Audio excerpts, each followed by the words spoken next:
Bahujan Samaj party Uttar Pradesh में लगातार चुनावी गिरावट पर है। 2019 में पार्टी के 6 विधायक कांग्रेस में शामिल हो गए। इन सब के बावजूद बसपा राजस्थान में अपनी संभावनाओं को लेकर आशावादी है। इसकी बड़ी वजह पिछली बार विधानसभा चुनाव पर पड़ा असर है। 2018 के विधानसभा चुनावों में बसपा ने 200 में से 190 सीटों पर चुनाव लड़ा और 4.3% वोट शेयर हासिल किया। यह कांग्रेस और बीजेपी के बाद तीसरा सबसे बड़ा वोट शेयर था। लेकिन जिस चीज ने पार्टी को बढ़ावा दिया वो ये है कि 30 सीटों पर उसे जीत के अंतर से अधिक वोट मिले। हालांकि पार्टी उन निर्वाचन क्षेत्रों को जीतने में कामयाब नहीं हुई, लेकिन उसने उपविजेता की संभावनाओं को ठेस पहुंचाया और इस बात पर भी उसकी पकड़ थी कि कौन जीता और कौन हारा।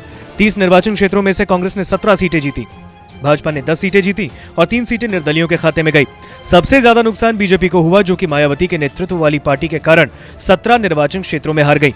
कांग्रेस ने 16 निर्वाचन क्षेत्रों पर कब्जा किया और अन्य 1 निर्दलीय के खाते में चला गया।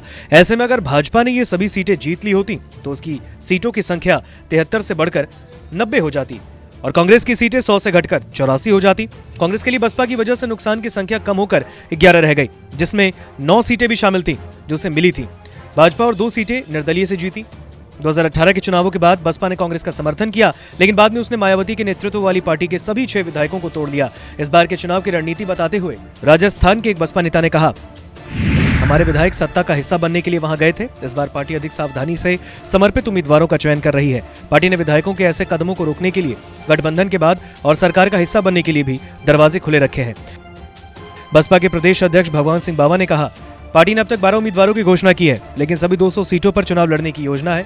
बाबा ने कहा कि बसपा 15 जिलों धौलपुर, भरतपुर, करौली, सवाई माधोपुर, दौसा, अलवर, सीकर, झुंझुनू, चूरू, हनुमानगढ़, गंगानगर, बाड़मेर, जालौर, नागौर और जयपुर ग्रामीण में 60 निर्वाचन क्षेत्रों पर ध्यान केंद्रित कर रही है। पार्टी के मिशन 60 के बारे में पूछे जाने पर बाबा ने कहा, पार्टी पहले भी यहां जीत चुकी है। पिछले चुनावों में कई सीटों पर बसपा दूसरे और तीसरे नंबर पर रही। हमारा संगठनात्मक कार्य भी वहां मजबूत है। इस बार बसपा के चुनावी अभियान की देखरेख मायावती के भतीजे आकाश आनंद कर रहे हैं, जिन्होंने अगस्त में धौलपुर से जयपुर तक 2 हफ्ते की यात्रा की नेतृत्व की। यात्रा ने मिशन 60 निर्वाचन क्षेत्रों सहित 100 विधानसभा सीटों को कवर किया। एक और संभावित बदलाव का संकेत देते हुए 25 जुलाई को मायावती ने कहा कि उनकी पार्टी राजस्थान, छत्तीसगढ़, मध्य प्रदेश और तेलंगाना में आगामी विधानसभा चुनावों के बाद शक्ति संतुलन और अल्पसंख्यकों को दलितों और पिछड़ा वर्ग के उत्थान को सुनिश्चित करने के लिए सरकार में शामिल होने का फैसला कर सकती है। बसपा सुप्रीमो राजस्थान में मतदान से ठीक हफ्ते पहले 17 से 20 नवंबर के बीच 8 रैलियों को संबोधित करेंगी।